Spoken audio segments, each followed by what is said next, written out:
Qanaqa erkakka turmushga chiqish kerak? Ushagan joyini uzadigan bolalar bo'ladi-yu. Tinch qo'ymani, seni sevmayman desa ham, 10 marta sovchi yuborsa-yu, uyingizdagilar bermasa ham ana harakatdan to'xtamaydigan, oldiga maqsad qo'ygandan keyin erishmaguncha qo'ymaydigan. Ana cho'rniga tiqib qo'ysangiz, 10 ta profil ochib, 20 ta nomerdan telefon qiladigan. Umuman sizga tinchlik bermaydigan bolalar bo'ladi-yu. Ana shunaqalarga tegish kerak. Chunki ular ushagan joyini uzadigan bo'ladi-da, ertaga kelajakda ocham qolmaysiz.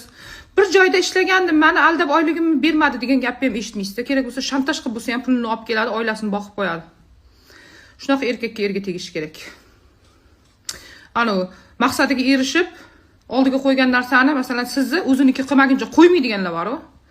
Shunaqaga. Cho'rniga tiqib qo'ysangiz, "Sen qilmading, men ham qilmadim" deb o'tiradigan erkakka vo'bshi yaqinlashish kerak emas. Latta bo'ladi ular. Men bepush ekanman, farzand ko'ra olmas ekanman. Kelajakda farzandlarimga ham genim o'tsa-chi demoqchisiz. Ya'ni kelajakda farzandlarim ham meni genim orqali shunaqa kasallansa-chi, shundan xavotir olaman demoqchisiz. Juda ham o'ylantirib qo'ydingiz. Rossa surishtirib zot toza, ana baquvvat farzand beradigan zotli xotin oling. Shunda xotiningizning geni sizni geningizni yengib ketadi-da. Sizni geningiz umuman ishtirok etmaydi hech qayerda. Keyin qo'rqmasangiz ham bo'ladi. Farzandlaringizga o'tmaydi lekin javob. Qaranglar, hurmatli podpischiklarim, hozir bitta narsa so'ramoqchiman.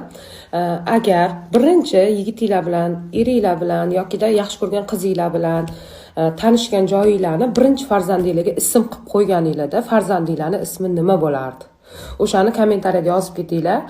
Men xo'jayinim bilan birinchi tanishgan joyim milliy taom osh markazi bo'lgan. Agar o'g'limga ism qo'yganimda osh markazi yoki milliy taom deb qo'yishim kerak ekanda. Bu postim qolmaydi, arxiv qilib yuboraman. Ertagami, indinmi? Eng chiroyli kulgili komment yozgan odamni Instagramga qo'yib, profilni rek qilib beraman. Qani bir yozib qo'yinglar-chi. 14ga nima sovg'a bersam bo'ladi yigitimga? Sizni borligingiz sovg'a. Erkak kishiga sovg'a berib o'rgatish kerak emas. O'sha sovg'a berish kerak emas. O'sha narsaga o'rganib qoladi-da keyin.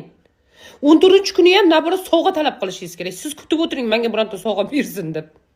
Rostdan, sovg'a bergan taqdiringizda ham agar qaytarib sizga undan kattarog'ini sovg'a qilmasa, u erkak emas, tushundingizmi? 14-kuni ham siz sovg'a kuting, bermang sovg'a hech qanaqa. Keyin bir umr o'sha narsaga o'rganib qoladi. 8-mart bo'lsa ham menga biron narsa berar ekanmi deb umid qilib o'tiradi. Erkak kishiga borligi sovg'a, esingizdan chiqazmang. Siz borsiz, sizni o'zingiz sovg'a, bo'ldi, yetarli. Erim eshityaptimikin, tegishtirib aytyapman. Yer xiyonat qilsa nima qilish kerak? Yirtib tashlash kerak. Erim taslim bo'ladi, menga qaytib keladi deb ketib yorsanglar, eringlar ana megajim bilan kayib qilib yuradi. Naryoqda o'zinglarni yeb, siqilib, sochinglarni yurganinglar qoladi-da, qizlarim. Ketib qolmanglar, yonida bo'linglar. Yonida bo'lib har kuni yegan ovqatini, ichgan suvini zahar qilib, parcha qilinglar. Sizlarga qarab afsuslansin, "Ey Xudo, shu ishni nimaga qilib qo'ydim" deb. Ana megajinga ham tushuntirib qo'yinglar, bolalaringlarni yetim qilmaysizlar, bitta megajinga berib qo'ymaysizlar. Megajini olib eringlarni yerga urmanglar-yu. No, boshqa paytda parcha qilib tutib tashlanglar, boshqa xiyonat qilmaydigan bo'lsin. Ketib qolmanglar, o'zinglar yutqizasizlar, seriyozli. Erkak kishida qanday qilib pul olsa bo'ladi, podarkalar? So'rab olsa bo'ladi. Mana u til zabon bilan so'rab olsa bo'ladi-da. Erkak kishi bir jonivor-da. Oilasida otasi, onasiga bir umr romantika qilganini ko'rib katta bo'lmaydi, chunki o'zbekchilikda bu narsani ko'rsatish uyat hisoblanadi. O'shaning uchun ber deb talab qilaverish kerak. "O ber, pul ber, uni ber" dersanglar, berishga o'rganadi erkak kishi. Qachonki o'ziga xotin, uylanadigan qiz topgandan keyin erkak kishi yana bir marta tarbiyalanadi. Sizlar talab qilsanglar, o'zingizga moslab tarbiyalab olasizlar. Qachon menga bitta dona shokolad olib kelarkin, bitta dona gul berarkin dersanglar, butun bir umringlar o'tib ketganini sezmay qolasizlar. O'shaning uchun nagli aytish kerak, ber deyish kerak. Yoki-da men profilga o'tish kerak-da, videolarni отправить qilsanglar, jonivorni miyasiga urishi ham mumkin. Endi ham sizlarga gapirmasam bo'lmaydi. Hozir yangi reels qo'ydim. Eri sasuvmas, o'zi sasuv deb ko'rgan bo'lsanglar, agar o'sha yerga kommentariyaga bittasi yozgan, balki oyog'ining bitishini nazarda tutgandir deb yozibdi erini. Keyin men yozdimki, uni ham dedim to'g'rilab olsa bo'ladi, menga o'xshab yozib qo'ysam, ya'ni javob yozibdi deb bitta qizimizga erga xotin bo'lish uchun tegadi, ona bo'lish uchun emas, unaqa qilib yozibdi. Ha, to'ydan oldin ishtonni yechib ko'rmaysiz, bir joyi sasimyaptimi deb. Oyog'ini yechib burningizni olib borib hidlab ko'rmaysiz, oyog'ingiz sasimyapti deb. Hop, erga tegdinglar. Qarasanglar, eringlarning oyog'i sasiyotgan ekan. Nima qilasizlar? Nima qilasizlar? Yuvib, vanna qilib, tirnog'ini tozalab olib, nima maziydi? Temirovoymi? Bir bola tadan ketadigan maz bor. Onasi imsin 5000 so'm turadi, 5000 so'm. O'shani 2 marta sursa oyoq hidlanmaydi.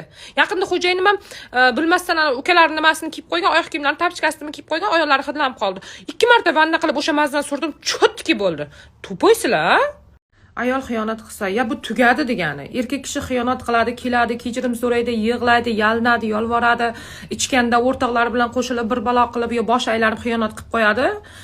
90% vaziyatda oilasini tanlaydi. Ayol xiyonat qildimi, u kechirim so'ramaydi. Kechirim so'rasa ham sizni kechirishingizga muhtoj emas. O'zi to'ydirib bo'lgansiz uni, mamtizga kelgan, shunchalik alamzadaga xiyonat qildimi, bo'ldi, sizni keragingiz yo'q unga. Bu degani tugadi degani. O'sha darajaga olib bordingizmi, ayol sizga xiyonat qildimi, uni ushab ham qola olmaysiz, ushab qolganingiz foydasi ham yo'q, endi u o'zgarmaydi. Ayol kishi miya bilan xiyonat qiladi. Erkak kishi ko'zi bilan ham qilib qo'yaveradi. O'shani esinglardan chiqazmaydi. O'sha darajaga yetib keldimi, bo'ldi, u oila hech qachon oila bo'lmaydi. 35, 23, 45 yosh qaysi birini tanlay? Hammasini puli bor, sovchilar ham har xil. Shu ham savolmi? Kanishni 23 yoshni tanlaysizda. Shu yoshida ana 45 yashar erkakdek pul topayotgan ekan, o'shanisini tanlang.